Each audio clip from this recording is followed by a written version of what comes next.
Alors salut à tous. Alors là je vais vous entraîner pour ceux qui sont intéressés, qui veulent écouter un peu mes petits exposés. Je vais vous entraîner un peu dans l'exploration du très saint nom de la très sainte Vierge Marie, du très sacré nom de la très sainte Vierge Marie. Et donc voilà, je vous propose, voilà, certaines considérations me sont venues. Je l'ai partagé une fois avec une sœur qui se reconnaîtra si elle écoute cette vidéo. Mais c'est tout, j'ai dit je l'ai partagé qu'à une seule personne. Je me suis dit tiens, je crois que récemment aussi j'ai entendu Claire B de la chaîne Claire B Deus Vult.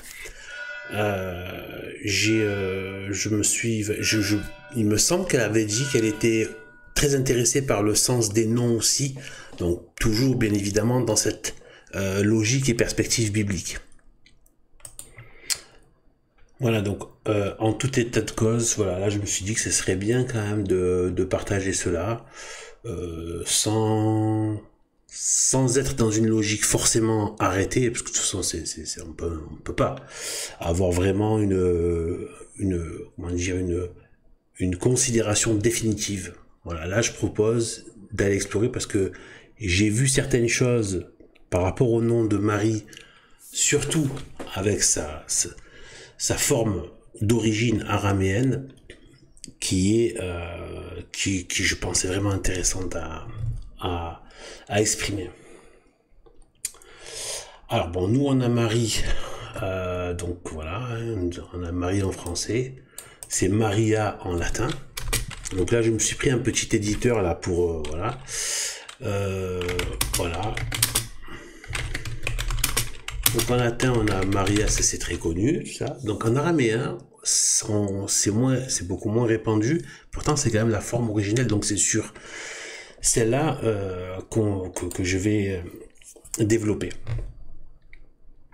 Eh bien en fait, Mariam, par rapport à la signification. Alors déjà vous savez que je suis, ceux qui me suivent depuis un certain temps savent que je suis passionné et fasciné par le nom, la puissance des noms, et l'utilisation des noms, leur portée, leur impact très subtil mais extrêmement puissant, quasi imperceptible mais très puissant des noms, et bien dans la perspective biblique, toujours dans la logique de la révélation. Voilà, l'utilisation des noms, ça me fascine, et on le voit, et voilà, j'appuie cela, cet intérêt que j'ai pour ça, parce que Dieu prend soin à chaque fois d'utiliser les noms dans les choses, les moments clés de la révélation. Et ça a un sens. On le voit dès la Genèse, quand Dieu d'ailleurs crée en donnant des noms. Voilà, il donne des noms. Voilà. Et il donne des noms même aux éléments. Même le nom de ciel, il dit, il nomma le firmament ciel. Et donc il donne des noms. Même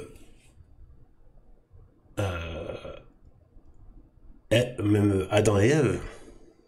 Donc Adam donne le nom à Ève, puis ensuite, au départ, c'est Isha. Et après, elle devient Ève. Isha, c'est la chair de ma chair, quand Dieu l'a tirée de la côte d'Adam, d'une des côtes d'Adam. Donc ils disent la chair de ma chair, c'est Isha. Et ensuite, après, moment très subtil sur lequel moi je reviens pas ici, c'est pas le moment, le lieu, le domaine de parler de cela. Bon là, c'est inouï quoi. Hein. Voilà, le moment où il appelle Ève, c'est autre chose, c'est quelque chose de très très profond, qui a un retentissement, mais bon. Et bien voilà, donc Ève, et donc voilà, donc à chaque fois, et parce qu'il dit en plus à chaque fois, donc Isha par rapport à la chair, et ensuite Ève par rapport à la mère de tous les vivants, voilà. Et donc vie, donc il l'appelle vie, la vie. Et donc, en fait, il y a ça. Et ça continue comme ça tout au long de la Bible. On a... oui, vous avez donc même Lucifer, il s'appelait Satan, qui s'appelait Lucifer dans le ciel. Après sa chute, il devient Satan. Voilà, Abraham, bon, un des plus connus, c'est Abraham, donc voilà, il modifie son nom de Abraham à Abraham pour faire le père des nations, le père d'une multitude de nations. Il y a Ab comme Abba, ça c'est connu aussi, pour père. Donc père d'une multitude de nations. Abraham. Voilà, pareil pour Sarai, qui s'appelle finalement Sarah, etc., etc. Et donc en fait, bon, je vais encore donner des exemples. Hein. On a aussi, bon, évidemment, on a le très saint nom de Jésus. Donc, au moment de l'annonciation, dès l'annonciation, il lui dit déjà comment tu l'appelleras. Alors que le nom est donné après la naissance, et le 8e jour après la naissance. Et là, dès l'annonciation, avant même la conception, il lui donne... il lui dit comment elle devra l'appeler. Donc le sauveur, Yeshua. Donc le sauveur. Donc il a déjà un nom qui est sauveur. Avec évidemment son rôle qui est dedans. Donc déjà, vous voyez tout de suite, Jésus, en plus l'importance, hein, je veux dire, là c'est carrément l'incarnation de Dieu, donc c'est Dieu donne le nom directement. C'est le Père qui donne le nom, et en plus au 8e jour, donc après la naissance. Là, il donne directement à l'Immaculée Conception, voilà, et parce que voilà, là ce n'est pas uniquement une génération de chair, évidemment. Là, c'est voilà, c'est l'incarnation de Dieu. Voilà, sans que l'homme ne connaisse la femme, etc. Donc en fait, eh bien voilà. On voit aussi cela avec Pierre, donc Saint Pierre, qui passe de Simon à Képhas, en hébreu araméen, Képhas, qui veut dire Pierre, donc ça a donné Pierre en français. Petro, je crois que c'est en latin, il me semble. C'est comme ça qu'on dit. Bon, là, il y a plusieurs... voilà, bon, après ça, voilà, ça a pris plusieurs formes selon les langues. Et en fait, on a aussi celui de Saul qui devient Paul. Voilà. Voilà, Saul qui devient Paul. Paul, je crois que ça veut dire petit. Donc, déjà, on voit la question de l'humilité, etc. Voilà. Donc, Paul, lui aussi, dans sa transformation, dans le moment de changement, hop, il y a le nouveau nom qui arrive. Eh bien, dans tout cela, il est étonnant, il est quand même un peu étonnant que on n'a pas, enfin moi en tout cas, peut-être que c'est une ignorance, voilà, de ma part, je n'ai rien trouvé depuis longtemps sur le nom de Marie. Vraiment, le nom. De la très sainte Vierge Marie. Au niveau de référence, peut-être que d'autres en ont parlé, voilà, je ne peux pas connaître les centaines de millions d'écrits, de paroles qui ont été dites. Mais en tout cas, ça ne ressort pas, parce que quelque chose qui est, voilà, surtout avec un nom aussi important dans la religion, etc., j'en aurais entendu parler, je pense, mais c'est possible qu'il y ait quelque chose qui soit établi, que je n'ai pas capté. Eh bien, en fait, ça m'est pas venu d'un seul coup, c'est au fil des mois et des mois, comme ça, petit à petit, j'ai quelques petits. Hop, une clé ici, une clé là, et après j'ai pu peut-être déceler quelque chose. Que je vais essayer de vous rendre ici. Donc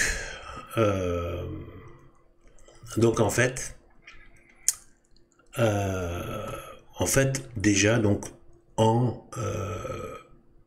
fait, là, la séparation, je la mets ici.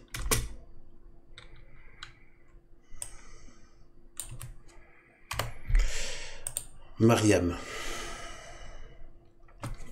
Donc, la composition du nom. En fait, là, au départ, ce qui m'avait vraiment frappé, c'est que, même en arabe, c'est dit Yemma, pour dire ou le c'est comme en français quand on dit il y a mère et maman.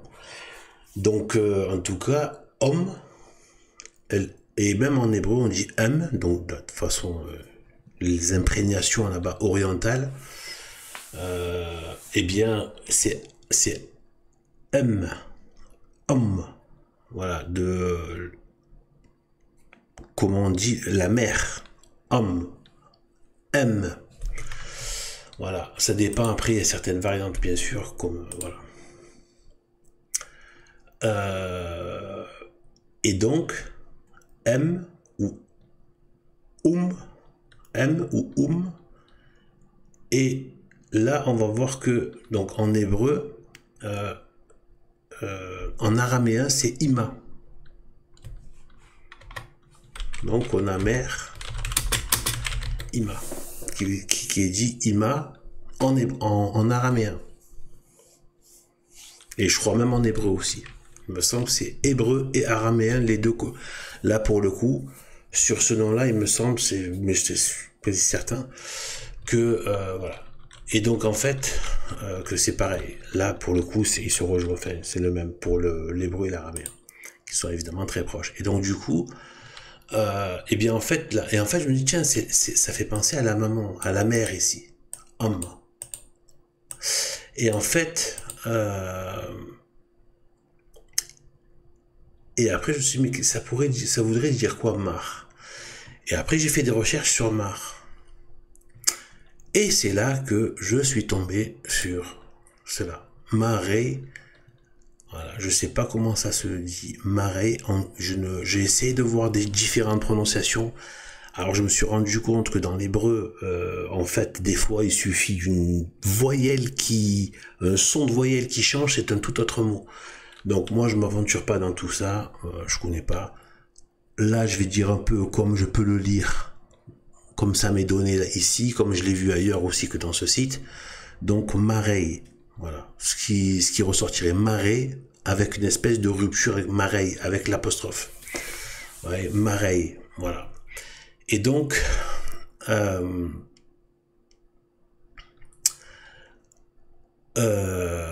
voilà, parce que là on sait pas trop ce que ça veut dire. Est-ce que même si moi j'essaie de prononcer le W ici, je suis pas sûr de bien le prononcer non plus.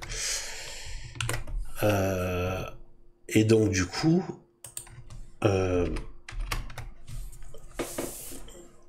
j'essaie d'agrandir ça un peu. Et donc Marais. Et en fait, donc c'est un nom masculin, c'est important.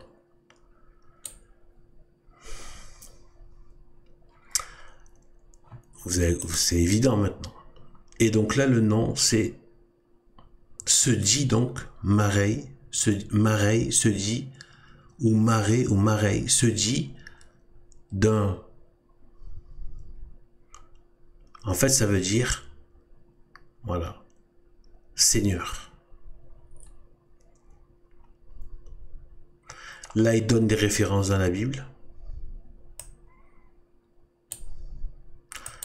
Et ça veut aussi dire donc le roi, dans le sens de roi, mais aussi même de Dieu. Donc là, on les a toutes. Le Seigneur, Dieu, qui est roi, Christ roi, le Messie est censé régner. Même dans les prophéties, censé être le roi. Donc on les a toutes là. On a, dans Marais, on a tous les qualificatifs. importants, cruciaux, qui reviennent, qui sont les références. Notre Seigneur, notre Roi, notre Dieu. Et donc, voilà, ça paraît bon. Malheureusement, je fais une parenthèse coup de gueule, j'ai envie de mettre des coups de batte de baseball sur les traductions de Louis II, hein, ces protestants. Il n'y a que ça. Google ne met en avant que Louis II, que les traductions protestantes. Ça me dégoûte, j'en peux plus. Parce que je sais que tout ça correspond évidemment à une cabale silencieuse contre la foi catholique. Voilà, dans les résultats de recherche, etc. Fermeture de la parenthèse. Donc voilà, donc ça apparaît. Et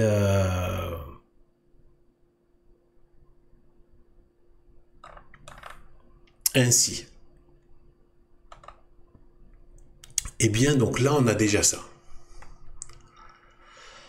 Donc maintenant, ça tombe sous le sens. Eh bien, c'est la mère du Seigneur.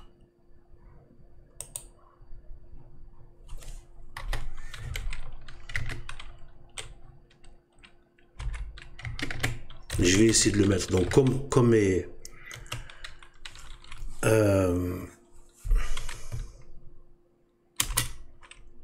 Marée et Ima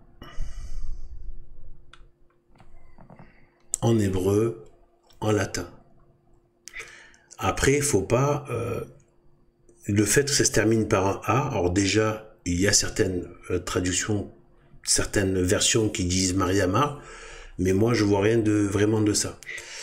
Alors on va voir. D'ailleurs, regardez, j'ai préparé les recherches avant. Regardez, donc j'ai tapé donc le nom de Marie en araméen Mariama, donc Mariam et la forme araméenne. Donc on est bien dans la forme araméenne du nom de Marie, c'est Wikipédia, bon, voilà. Alors que voilà, Myriam en est la forme hébreu. Donc là on a vraiment la forme araméenne. Voilà, sachant que même en fait c'est juste la forme, mais le sens c'est le même. Ouais, voilà, c'est juste par rapport aux sonorités, aux articulations de la langue. Là, on dit bien c'est la forme, hein. C'est la forme qui ramène, c'est pas le sens qui change. Donc ça veut mire. Vous voyez, c'est pour ça que des fois on peut pas, là, on va pas rentrer dans des subtilités ultra techniques et très subtiles et que je ne maîtrise pas, j'ai rien du tout là-dessus.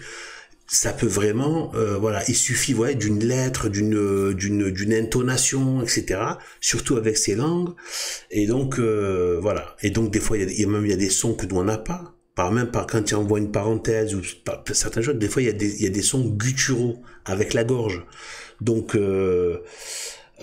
voilà. On le voit, on regarde même avec l'anglais. On a le th qu'on n'a pas en français. Donc, tout ça, voilà. Moi, je dis, après, plus un regard global, logique, honnête, sans essayer de faire de biais de fonctionner avec un biais de confirmation.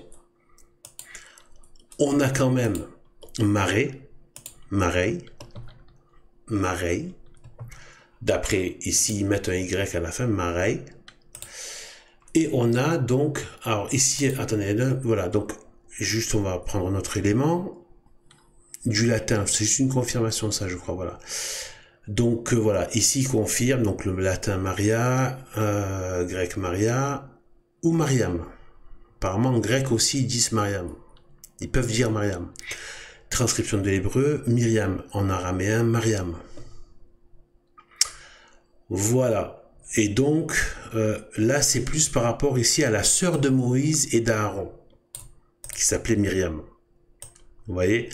Donc ils l'ont plus pris de là. Mais là, on voit qu'il y a une différence avec Marie, il y a le A. Peut-être que c'est ça la différence, justement, que c'est pas le même nom, en fait. Là, pour le coup, ça peut vouloir dire que c'est pas le même nom. Peut-être que là, ça veut dire autre chose. Mir. Mais là, c'est Mar. Et nous, on a ici, ce qui nous intéresse bien plus par rapport au Seigneur. Et donc, on a le Seigneur. Et on a Ima pour mère. En regardant honnêtement, sans essayer de fonctionner sur par rapport a un biais de confirmation. Je vais mettre les deux à côté.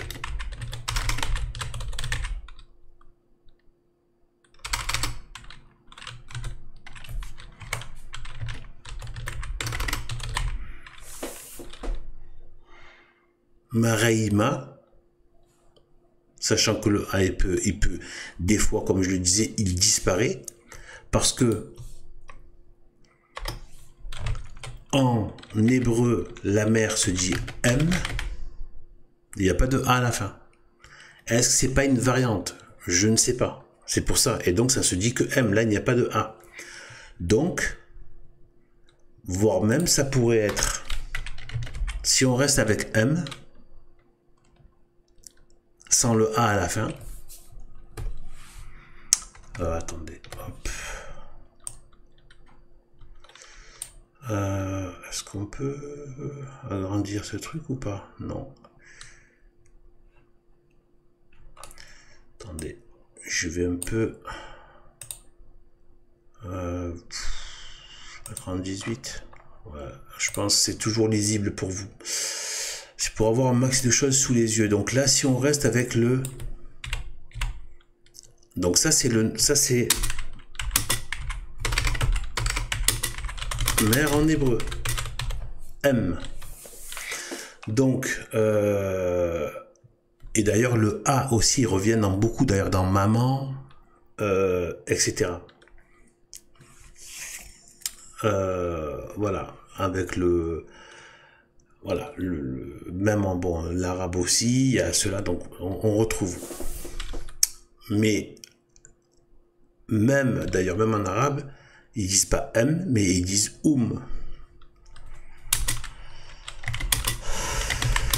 proche de l'hébreu et l'araméen. Pour dire mère.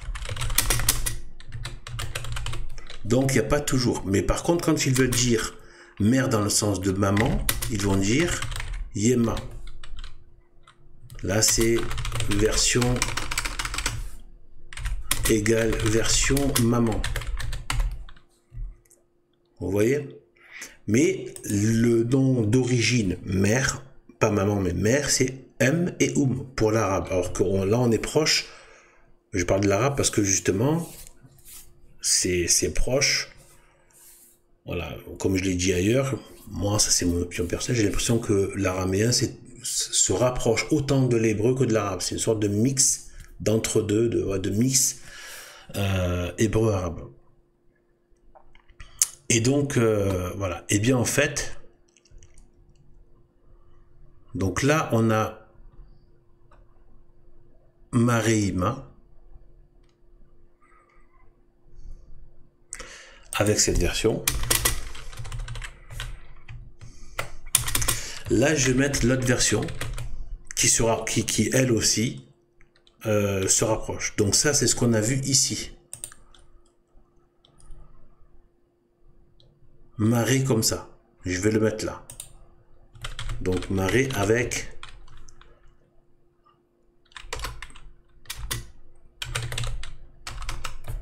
ils ont mis Wei. Non, Rei.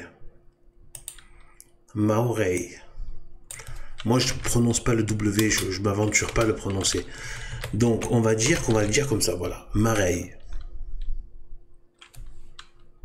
Marei, ça c'est pour Seigneur. Dieu, roi. Et ensuite, on a M. Comme on vient de le voir. Bon, sans j'ai la touche 6 qui ne marche plus. Il faudrait que je répare ça ou acheter un autre clavier, mais je vais essayer de réparer. Donc, M. Mareiem. Là, ici, on a vu que M, donc, c'est... Et vous pouvez vérifier en tapant mère en hébreu dans Google, vous allez voir. Donc, c'est là. Donc là, on aura vraiment quelque chose qui commence à ressembler. Mareiem. Et donc, nous aurions bien, donc, bien tout simplement, bien, ce nom merveilleux de Mère du Seigneur. mère du roi, mère de Dieu. Et donc, l'Église catholique aurait fini comme ça par accoucher en l'appelant mère de Dieu.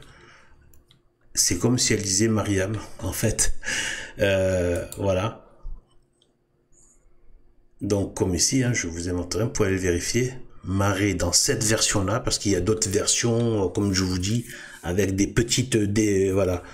Hop, voilà, petite différence et ça change complètement. Mais là, dans cette version-là, Marie, qui apparaît bien dans la Bible par rapport au nom Seigneur, Dieu, Roi, même ici dans Daniel,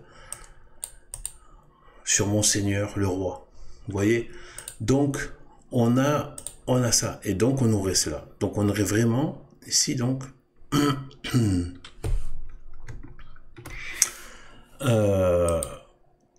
voilà.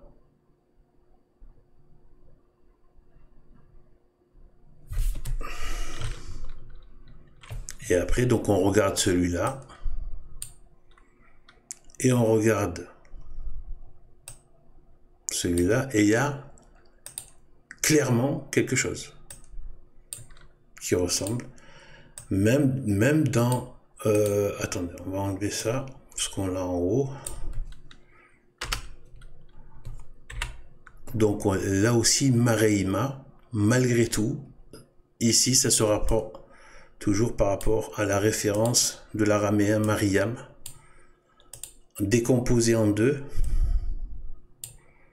Mareima pour, voilà, ou la version M, Ima ou M. Dans les deux cas, en araméen Ima, M en hébreu. Voilà. Donc ça se rapprocherait plus ici de l'hébreu, parce qu'il n'y a pas le A après. Donc Mariam, et donc on aurait le très saint nom de Mère du Seigneur, Mère du Roi, Mère de Dieu. Et là on aurait peut-être justement l'importance du nom de Marie au sens araméen qu'on vient de voir, et bien dans le sens de ce que je disais tout à l'heure par rapport au moment charnière de la révélation, où il y a quelque chose qui va se traduire, comme Abraham, ça a fini par se traduire, Saul, ça a fini, devenu Paul, ça a fini par se traduire. Il est devenu petit, devenu humble. Il ne s'est pas élevé contre Dieu, contre le Christ.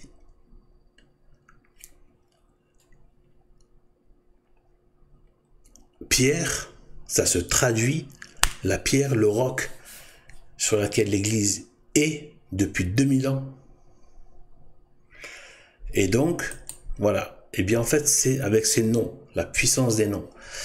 Et donc là, voilà. Et bien en fait, là, ça donnerait à Mariam, voilà, de l'araméen, le nom de Marie. Donc, il porterait déjà le nom de mère. Un autre point qui viendrait, donc qui vient confirmer cela, on va parler un peu de l'évangile. Comment est appelé, je vais pas donner toutes les occurrences possibles. Là, je vais en donner deux qui me semblent cruciales et qui confirment cela. Confirment cette appréhension du très saint nom de la très sainte Vierge Marie. Mariam comme... Putain. C'est comme les moteurs de moto bidon là. C'est comme les gauchistes. Plus c'est nul, plus ça fait du bruit, quoi. Donc du coup, alors en fait, donc du pardon, on est retombé bien bas là. Bon du coup, alors en fait, donc dans l'Évangile, on a, voilà, il me semble, à vérifier, mais de ce que j'ai pu rechercher, franchement, j'ai pas tout couvert, j'ai pas fait ce, voilà. Il apparaît, de tout ce que j'ai pu voir en tout cas, que, et de toute façon ça devient comme une réalité, en tout cas au moins par rapport à la majorité, elle n'est pas tant appelée Marie dans l'évangile que souvent, en tout cas souvent, ça on peut le dire, que souvent, même les apôtres l'appellent la mère de Dieu, la mère de Jésus. C'est comme ça qu'ils parlent d'elle, c'est comme ça qu'ils la nomment, la mère de Jésus, pour parler de Marie. Là aussi, ils disaient vrai, car elle est la mère du Sauveur. Jésus veut dire Sauveur. Et donc, qui est le Sauveur? La mère de Dieu. Jésus, Sauveur et Dieu, c'est le même. Puisque seul Dieu peut sauver. De l'enfer, de la mort éternelle, et du démon, et du péché, de l'état de péché originel. Et donner la vie. Ensuite, une appellation très importante. Très importante. C'est lors de la visitation à Sainte Élisabeth, mère du grand, parce qu'il s'est fait le plus petit, Saint Jean-Baptiste. Eh bien, elle l'a appelé, donc, elle a appelé Marie lorsqu'elle l'a vue, elle a dit, la mère de mon Seigneur.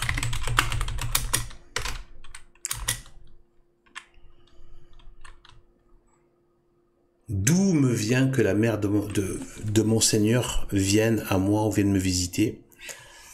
La mère de mon Seigneur. Sainte Élisabeth, au moment crucial de la visitation, où il va se passer quelque chose aussi avec Saint Jean-Baptiste dans le sein de sa mère. Elle voit Marie et elle l'appelle la mère de mon Seigneur. Donc, Mariam, Marie-Am, la mère de Dieu. Ça, on le sait, que c'est la mère de mon Seigneur, c'est la mère de Dieu. Mais là, du coup, c'est aussi le nom de Marie dans cette... si ce que j'ai exposé là est vrai, donc ça confirme. Puisqu'elle est la mère du Sauveur qui est Dieu, Jésus est roi.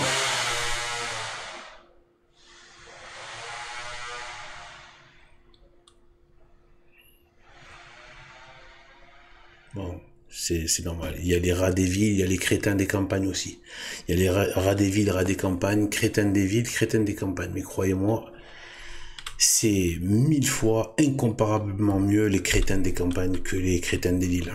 Et en plus, ça dure pas longtemps et après tout, voilà. Donc du coup, voilà.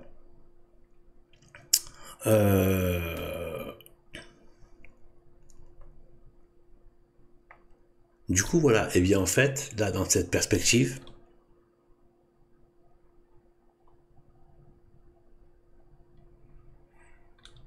ah oui, je disais, et la mère du roi, parce que Jésus est roi, Dieu est roi, il est Seigneur, il est Sauveur. Donc là, vraiment, ça couvre tout. Dieu, roi, Seigneur. Et Sauveur, c'est pareil, puisque c'est Dieu le Sauveur. Et il est le Fils de Dieu, ce qui veut dire, le nom, le Messie veut dire Fils de Dieu, donc il est Dieu. Parce que Dieu ne se décompose pas. Si quelqu'un est loin de Dieu, il est Dieu. D'accord? Donc, loin de Dieu, c'est le Messie, et là, c'est Jésus. Donc, on a ça. Et je terminerai par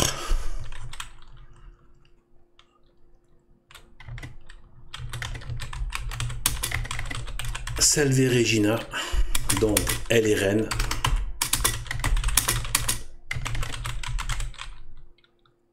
Elle est reine. Sainte Marie est reine. Elle est représentée avec une couronne. Elle est reine. Même à la Salette, elle est apparue avec une couronne. Elle est reine.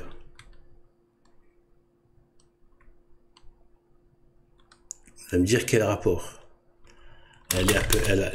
La très sainte Église catholique, avant la dévastation des pourritures de modernistes LGBT, la vraie Église catholique enseignait donc qu'elle est la reine mère.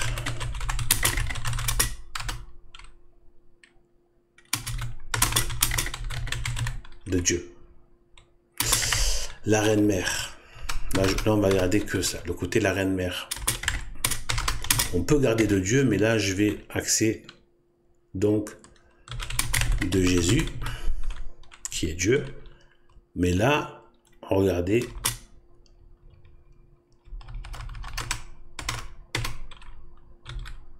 Si Jésus est Dieu, Seigneur et Roi, elle est la mère du roi des rois. Et seule une reine peut être la mère d'un roi. Elle tient sa royauté de la royauté de Dieu. Il l'a fait participer à sa royauté. Au plus haut point, parmi toutes les créatures, anges et humains. Une participation au plus haut niveau de sa royauté. Donc, parce qu'il a fait mère de Dieu lui-même. La reine mère du roi, qui est Jésus, Christ, le Christ roi. Allez, on va l'écrire à l'ancienne. Jésus-Christ roi. Et donc là, on a tout. On a même la royauté de Marie qui apparaît. Puisque, en tant que mère du roi, puisque il y a dans Marie aussi, dans le sens de roi, Dieu, roi, Seigneur, elle devient de fait reine.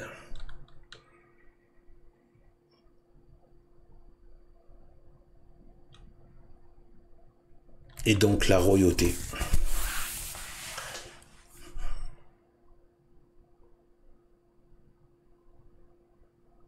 Voilà ce que je pouvais dire. Voilà. Et bien sur ce, gloire et honneur à la reine, mère de Dieu et à son divin fils. Et à bientôt. Salut à tous.